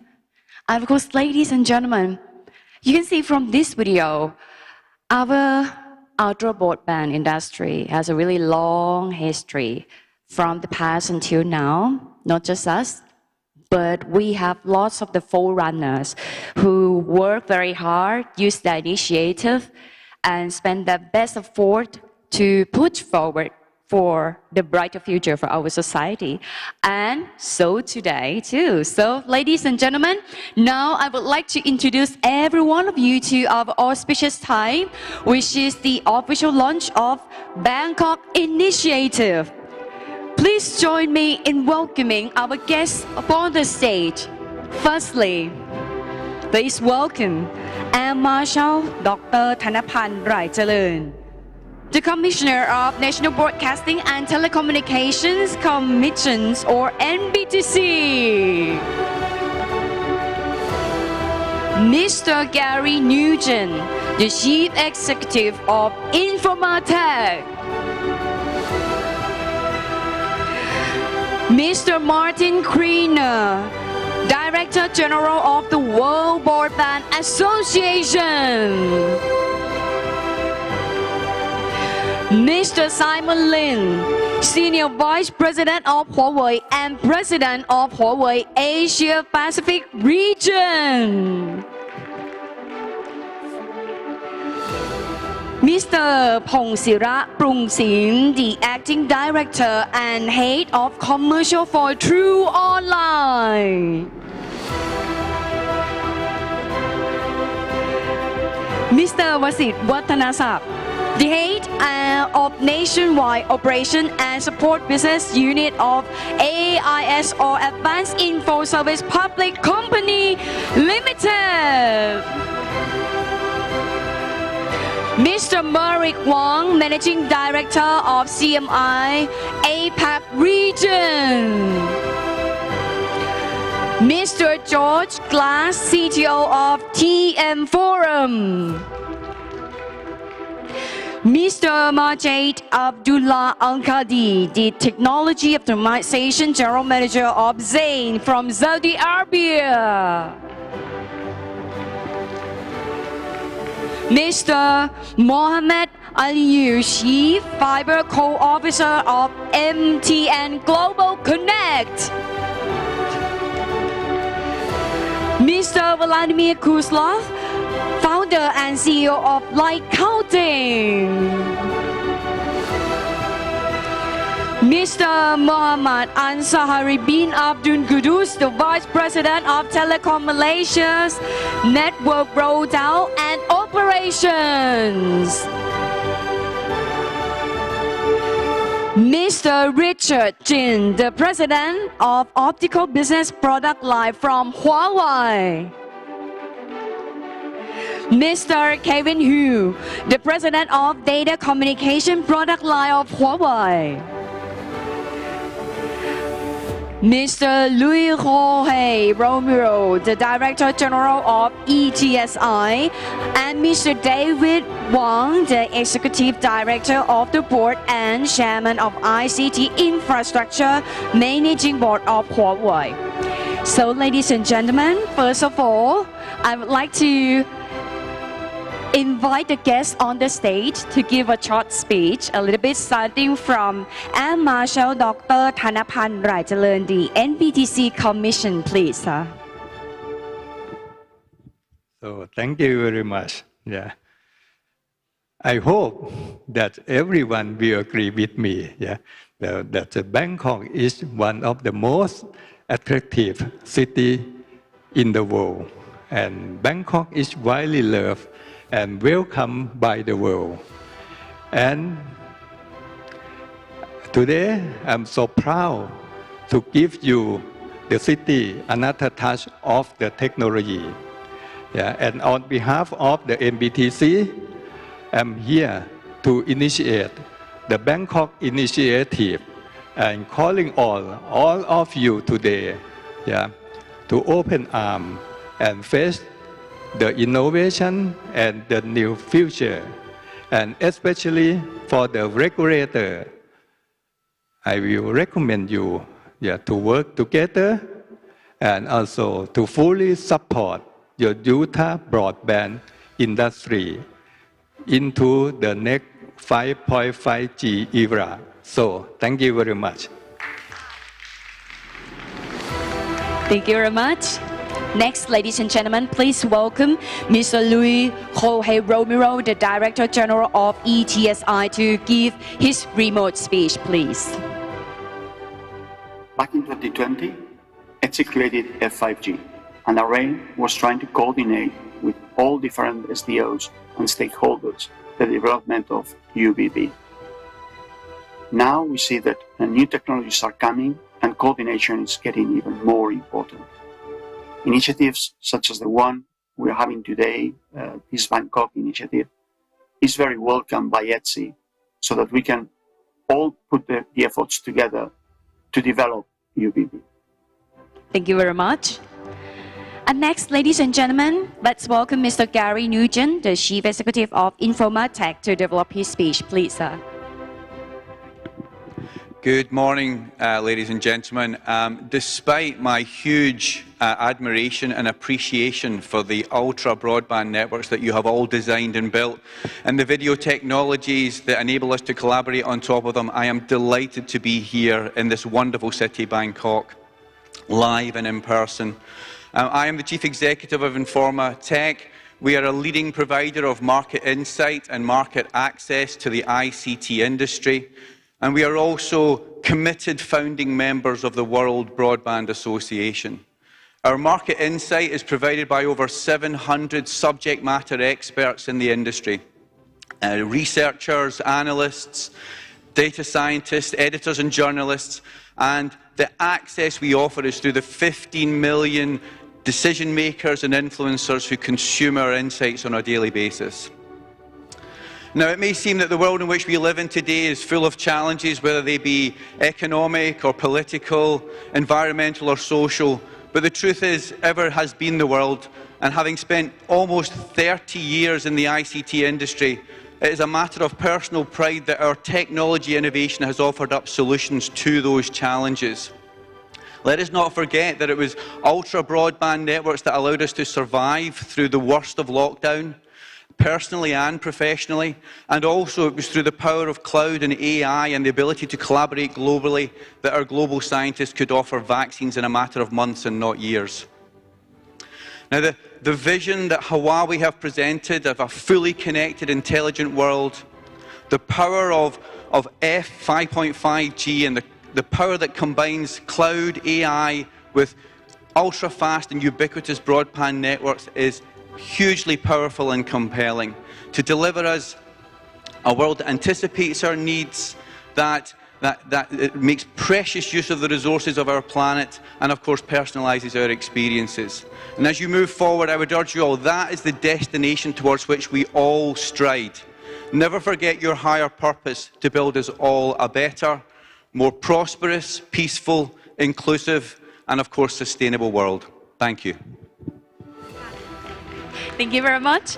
All right, ladies and gentlemen, now we are going to count down from 5 to 1 to officially launch our Bangkok initiative together.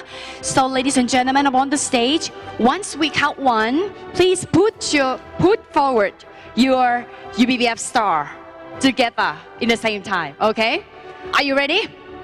Okay, ladies and gentlemen, let's count down together from 5, 4, 3, 2, and 1!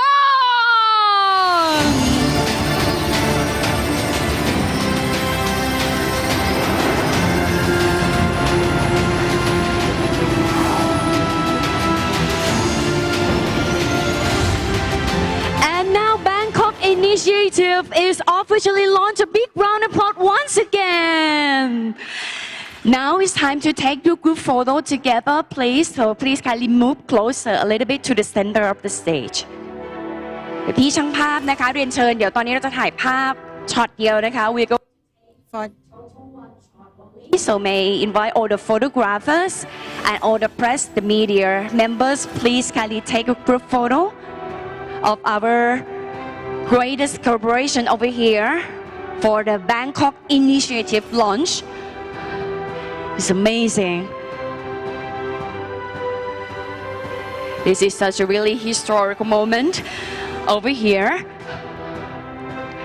All right, ladies and gentlemen, a big round of applause for ladies and gentlemen on the stage. A big round of applause. ขอบคุณค่ะ ขอบคุณค่ะ Thank you very much. Please kindly be seated.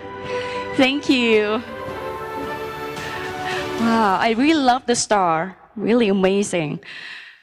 So, ladies and gentlemen, I would like to say once again, thank you very much for joining us in this keynote section. And of course, we still have one more day for tomorrow as well. For tomorrow, we are going to talk and discuss a lot more what is going to find to drive our industry together for the better future for our society as well. So today I would like to say thank you very much for all the speakers. Thank you very much for all of you for joining us in this keynote section. And I hope you have a great time together. So see you again tomorrow for today. สวัสดีค่ะ ขอบคุณค่ะ